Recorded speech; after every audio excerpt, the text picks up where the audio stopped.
আগামী কালকের মধ্যে এই সরকার ক্ষমতায় থাকবে কি থাকবে না তার সিদ্ধান্ত বাংলাদেশের জনগণ নিবে। জুলাইয়ের শক্তিরা যদি আজকে প্রকাশ্য দিবালোকে তাদেরকে এরকম পেটানো যায়, তাহলে আওয়ামী লীগ ক্ষমতায় নাই এটা আপনাকে কে বললো?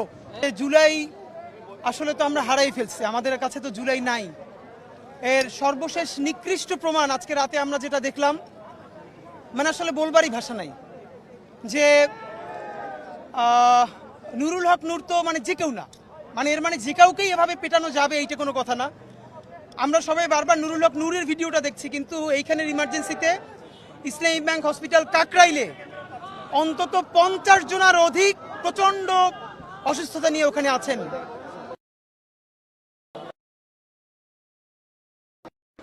নির্বাচনের ট্রেন ছেড়ে দেওয়ার মধ্যে ঢাকায় প্রকাশ্য দিবালোকে মিডিয়ার সামনে একটা রাজনৈতিক দলের প্রধানকে এভাবে পেটানোই শুধু যায় না, একটা হলো on the spot of the movement আপনি সিচুয়েশন কন্ট্রোল করবার জন্য ধস্তাধস্তি করেছেন, আর একটা হলো কতটা ক্ষোভ কতটা আক্রোশ থাকলে লাঠি দিয়ে খুঁচিয়ে খুঁচিয়ে মারা যায়। আছেন সাথে অনেকে প্রচন্ড অসুস্থতা নিয়ে আছেন। আমরা মনে করি আমাদের সবার রাজনৈতিক মতানৈক্য আছে, আমাদের অনেক ঝগড়াঝাটি আছে, কিন্তু বাংলাদেশের স্বাধীনতার সার্বভৌমত্বের প্রশ্নে আমরা পুরো বাংলাদেশ আওয়ামী ফ্যাসিবাদের বিরুদ্ধে ঐক্যবদ্ধ।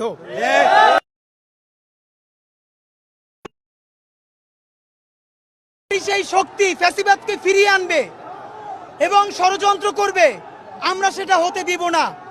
আমাদের সাথে গণ অধিকার পরিষদের সেক্রেটারি রাশেদ ভাই আছেন, দেখেন কি অবস্থা। আমাদের বড় ভাই মঞ্জু ভাই উনি আছেন, আরো অনেকে কম সময়ের মধ্যে আসতে চেয়েছেন, কিন্তু আমরা আপনাদেরকে খুবই একটা কথা জানাতে চাই। গত 1 বছর ধরে বিভিন্ন ঘটনায় আমরা কখনো ইনকিলাব মঞ্চ থেকে, কখনো এবি পার্টি থেকে, কখনো অধিকার পরিষদ থেকে বিচ্ছিন্নভাবে প্রচুর প্রোগ্রাম করবার চেষ্টা করেছি, কথা বলেছি, কিন্তু যেইভাবে সংঘবদ্ধভাবে জড়িত অনুরোধ করছি দিল্লির সেবাদাসের বিরুদ্ধে এবং আওয়ামী ফ্যাসিস্টদের বিরুদ্ধে বাংলাদেশের যত রাজনৈতিক দল এবং শক্তি আছেন, আজ রাতের মধ্যে সকলে নতুন করে ঐক্যবদ্ধ হন। ভাইরা আমার, আমরা যদি ঐক্যবদ্ধ হতে না পারি, বাংলাদেশ বাঁচবে না, স্বাধীনতা বাঁচবে না, সার্বভৌমত্ব বাঁচবে না। জুলাইয়ের শক্তিরা যদি আজকে প্রকাশ্য দিবালোকে তাদেরকে এরকম পেটানো যায়, তাহলে আওয়ামী লীগ ক্ষমতায় নাই এটা আপনাকে কে বললো? এখন আওয়ামী লীগের বি টিম নাকি সি টিম ক্ষমতায়, সেইটা আমরা জানতে চাই।